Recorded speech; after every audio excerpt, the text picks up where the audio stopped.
किसी रेगिस्तान में एक ऊँट रहता था जिसका नाम बबलू था। बबलू रेगिस्तान में रहकर बहुत उकता जाता है और वह सोचता है कि क्यों ना कुछ दिन जंगल में ही गुजार आए। तो वो रेगिस्तान से निकलकर एक जंगल में चला जाता है और जाते जाते वो जंगल के बहुत अंदर चला जाता है। अचानक बबलू की नज़र एक घोड़े पर पड़ती है जो कि घास खा रहा होता है।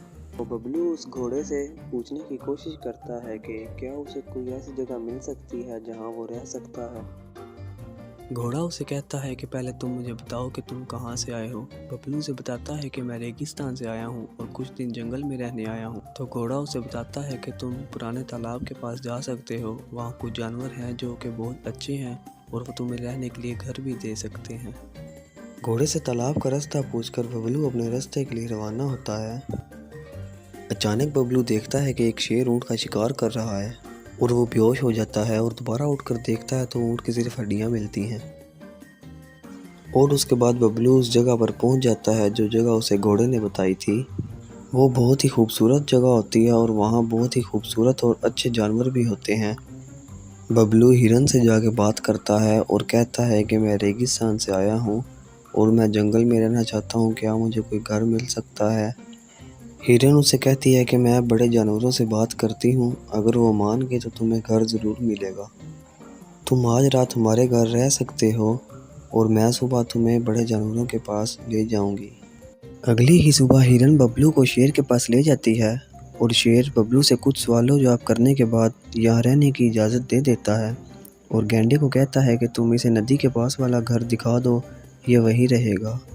गैंडा बबलू को घर दिखाने के बाद जंगल के असूल समझा देता है और कहता है कि तुम्हें यहाँ सबसे मिलजुल कर रहना होगा।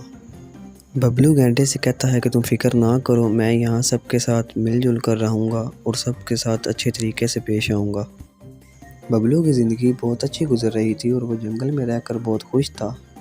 वो सबके साथ मिलजुल कर अच्छे तरीके से पेश आता था और वो जंगल के छोटे जानवरों के साथ खेलता कूदता और बहुत प्यार करता था। एक दिन शेर का सिपाही गैंडा बबलू के पास आया और कहने लगा कि तुम्हें और तुम्हारे जंगल के बाकी साथियों को राजा सरदार ने कल पंचायत में बुलाया है। अगले ही दिन सब जानवर इकट्ठे होकर राजा के पास गए तो शेर कहने लगा कि तुम सबको इसलिए बुलाया गया है क्योंकि जंगल में एक बहुत बड़ा ख़तरा आने वाला है। हमें खबर मिली है कि एक बहुत बड़ा राक्षस जो कि पुरानी फैक्ट्री के पास रहता है वो जंगल को तबाह करने की तैयारी में है और उसकी कमज़ोरी ये है कि वो पानी पिए बगैर नहीं रह सकता। बबलू बहुत बहादुर और होशियार था। उसने बादशाह सलामत को अपना प्लान बताया और इजाज़त मांगी। शेर को बबलू का प्लान बहुत अच्छा लगा और उसने इजाज़त दे दी। तभी बबलू राक्षस को देखने के लिए पुरानी फैक्ट्री के पास गया और तभी वो देखता है कि राक्षस पूरी तैयारी में है और वो कल ही जंगल में हमला करने के लिए तैयार है। बबलू उस राक्षस को देखकर थोड़ा घबरा गया और शेर के पास गया और कहने लगा, बादशाह सलामत, मुझे उसका मुकाबला करने के लिए कुछ बहादुर जानवर चाहिए। शेर बबलू को जंगल के बाहर वाली साइड बड़े और काले बंदरों का पता देता है और कहता है कि उन्हें कहो कि बादशाह सलामत कह रहे हैं कि कल के लिए तैयार रहें। काले और बड़े बंदर बबलू को कहते हैं कि बादशाह का हुक्म सर आंखों पर, हम राक्षस को कल जंगल के अंदर दाखिल ही नहीं होने देंगे। हमें किसी जानवर की भी ज़रूरत नहीं, हम उसे अकेले ही मार गिराएंगे। उसकी क्या मिजाल कि वो हमारे जंगल का थोड़ा सा भी नुकसान करे।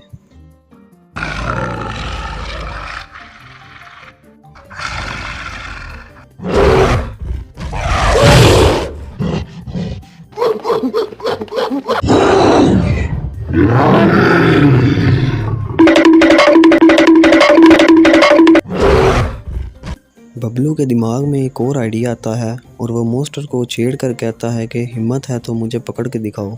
ये कहकर बबलू वहाँ से भाग जाता है और राक्षस बबलू के पीछे भागता है। भागते भागते बबलू उसे जंगल के बाहर की तरफ ले आया। बबलू बहुत बहादुर और चालाक था और वो जानता था कि पानी ही राक्षस की कमज़ोरी है। बबलू राक्षस को अपने पीछे भगाते भगाते रेगिस्तान में ले आया और बबलू राक्षस से बहुत आगे निकल चुका था और वो जानता था कि राक्षस रास्ते में ही कहीं मर जाएगा क्योंकि वो पानी की कमी बर्दाश्त नहीं कर सकता। राक्षस पानी की कमी की वजह से वहीं मर गया और उसकी रूह परवास कर गई। बबलू जंगल को बचाकर अब रेगिस्तान में रहने का इरादा बना लेता है और वो अपनी ज़िंदगी मज़े से रेगिस्तान में ही दोबारा गुजारने लगता है और वो जंगल के जानवरों की जान बचाकर बहुत खुशी और फ़ख्र महसूस करता है।